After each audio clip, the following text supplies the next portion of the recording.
خانقاہ ربانیہ نقشبندیہ روحانی معالج پیر مفتی احسن محمود نقشبندی صاحب آتے ہیں حضرت سعد بن ربیعہ رضی اللہ تعالیٰ عنہ.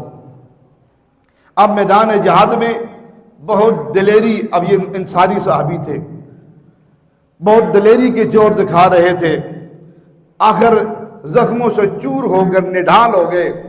جس وقت مشرکین واپس چلے گئے، پاک پیغمبر صلی اللہ علیہ وسلم نے حضرت زید بن ثابت رضی اللہ تعالیٰ عنہ کو فرمایا جاؤ اور جا کر کے سعد بن ربیعہ کو تلاش کرو، جہاں وہ ملے پیغمبر علیہ السلام کا سلام پیش کرنا.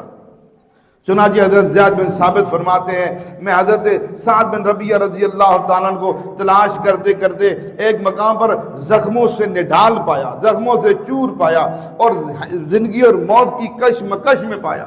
آگے بڑھا، حضور کا سلام پیش کیا، آنکھیں کھولی، حضور کے سلام کا جواب دیتے ساتھ ہی فرمایا اے زید جا کر کے میرے محبوب و کبریا صلی اللہ علیہ وسلم کو پیغام دینا، حضور میری طرف سلام دینا اور کہنا حضور سعد جنت کی خوشبو سونگ رہا ہے، سعد جنت کی خوشبو سونگ رہا ہے. اور آپ صلی اللہ علیہ وسلم نے ساتھ ہی پیغام دیا کہ اے سعد میری قوم کو یہ پیغام دینا کہ سعد نے تمہیں پیغام بھیجا ہے، اگر تمہاری موجودگی میں اے انصار تمہاری موجودگی میں رسول اللہ صلی اللہ علیہ وسلم کو تکلیف پہنچی تو یاد رکھنا رب کے ہاں تمہارے ہاں کوئی عذر نہیں چلے گا.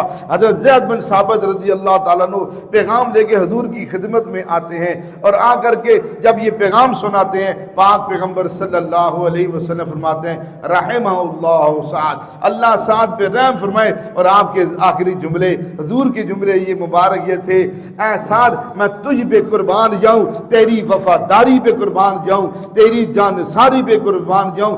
زندگی میں بھی وفاداری کا حق ادا کیا، مرتے مرتے بھی وفاداری کا حق ادا کر گیا.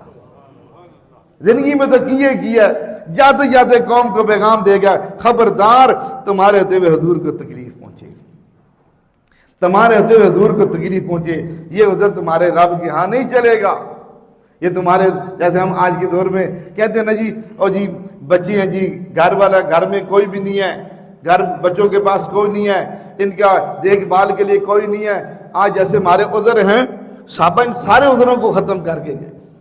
اس لیے صحابہ کی بیویوں نے یہ جو پیغام دیا ہے کہ ہم شادی شدہ تھی، ہمارے شوہر تھے، ہم نے بیوہوں کی طرح زندگی گزاری. کیا مطلب تھا؟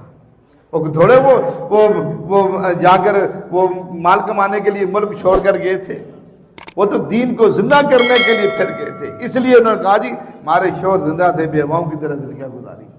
آج جن کے شوہر باہر ہوتے ہیں وہ تو مزیدار زندگی گزارتی ہیں، وہ ادھر پردیس کاٹ رہا ہوتا ہے، یہاں یاشی کر رہے ہوتے ہیں. آج وہ دور تو نہیں ہے.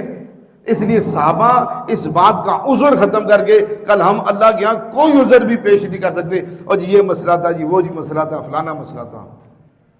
ہمارے ہاں جادو، جنات، بندش اور نظر بد کا شافی علاج قرآن و سنت کی روشنی میں کیا جاتا ہے.